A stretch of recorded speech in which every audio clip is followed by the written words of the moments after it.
Bonjour Jean-Sébastien. Alors il y a un gros sujet d'actualité en ce moment dans les télécoms et c'est les discussions entre Bouygues et Orange. Qu'en pensez-vous, vous? Alors nous pensons que ce rapprochement s'inscrit dans le cadre des rapprochements des opérateurs télécoms pour avoir des infrastructures de qualité avec des prix qui soient plus élevés.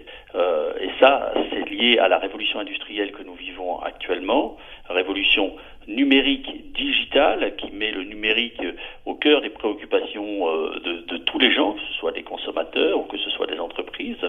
Et donc, au fur et à mesure que cette révolution prend de l'importance, les réseaux prennent eux-mêmes de l'importance. Et donc, on assiste dans tous les pays du monde à des regroupements.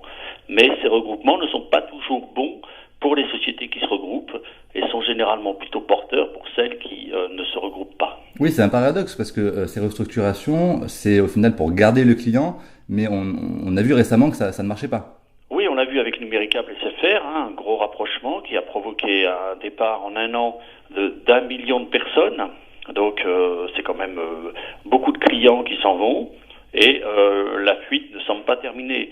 Donc on peut penser que ce rapprochement Orange Bouygues Télécom va provoquer la même chose, qu'il est probable que les gens de Bouygues seront déçus par la qualité des services offerts par Orange ou que les gens d'Orange ne se retrouveront pas dans cette fusion qui va monopoliser le management qui sera moins concentré sur ses clients.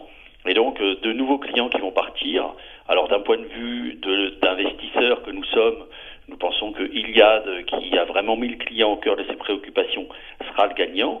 Mais d'une façon générale, on observe que les sociétés savent qu'elles vont perdre des clients.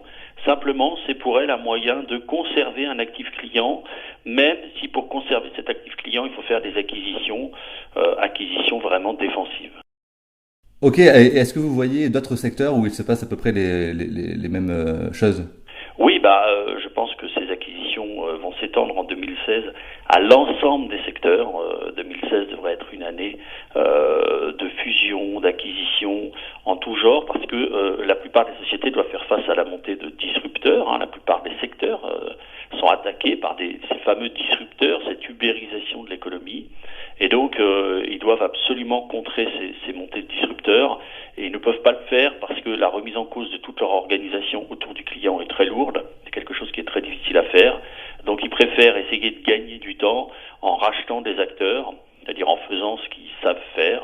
Alors, à long terme, ça ne portera pas ses fruits, mais à court terme, ça leur permet de tenir encore quelques années et peut-être, si les taux remontent, de pouvoir racheter ces fameux disrupteurs qui n'auront plus les moyens de se financer. Merci beaucoup.